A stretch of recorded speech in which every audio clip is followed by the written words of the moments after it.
এই পৃথিবীতে একজন পয়গম্বর জন্ম থেকেই জানতেন তিনি আল্লাহর নবী, তিনি হচ্ছেন এখনো মারা যান নাই, আল্লাহ পাক তাকে আসমানে তুলে নিয়েছেন, আবার তিনি আসবেন, দাজ্জালকে মোকাবেলা করবেন। সেই পয়গম্বরের নামটা কি বলেন?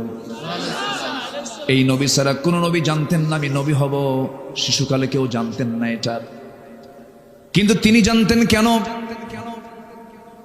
তার পিতার কোনো পরিচয় ছিল না, তার বাবার কোনো পরিচয় ছিল না। ইন্না মাসালা ঈসা কামাসালি আদম, ঈসার দৃষ্টান্ত হলো আদমের মতো, আদমের যেমন বাবার পরিচয় নাই, আল্লাহর পয়গম্বর ঈসার আল্লাহর কোনো বাবা, নিজের পিতার কোনো পরিচয় নাই।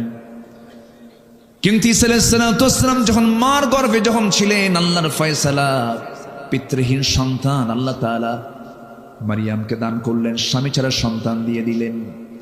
অসম্ভবকে সম্ভব করার একমাত্র যোগ্যতা রাখেন তিনি কে? আসতে বলবেন না, তিনি কে? আল্লাহ তাআলা। সন্তান ডেলিভারি হয়ে গেল, অনেক লম্বা কথা ছিল, শর্ট করে নিয়ে আসলাম। মারিয়াম বিনতে ইমরানকে আল্লাহ তাআলা বলেন, ইন্নাল্লাহ আস্তাফাকি ওয়া তাহহারাকি, হে মারিয়াম, আমি তোমাকে নির্বাচিত করেছি, আমি তোমাকে নবীর মা বানাবো। তিনি বললেন, কেমন করে সম্ভব? লাম ইয়ামসাসনি বাশার, কোন পুরুষ আমাকে স্পর্শ করে নাই, আমি কেমন করে মা হব? তাফসীরে এসেছে তিনি হাম্মাম খানার মধ্যে ঢুকেছেন, ফেরেশতা এসে তার জামার আস্তিনটা টান মারলেন, ফুৎকার দিয়ে দিলেন। আর একটা ব্যাখ্যায় পাওয়া যায় তিনি মুখটা হা করলেন, মুখের মধ্যে মুখ গহ্বরে ফুৎকার দেওয়া হলো, মিন্স বন্ধ হয়ে গেল। সন্তান পেটে চলে আসলো। 2 মাস 3 মাস 4 মাস যখন যেতে লাগলো, বাহ্যিক সিমটমটা প্রকাশ পেয়ে গেল।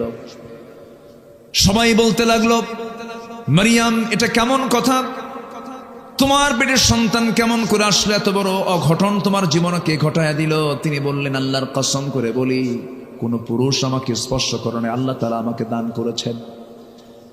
কেউ বিশ্বাস করে না।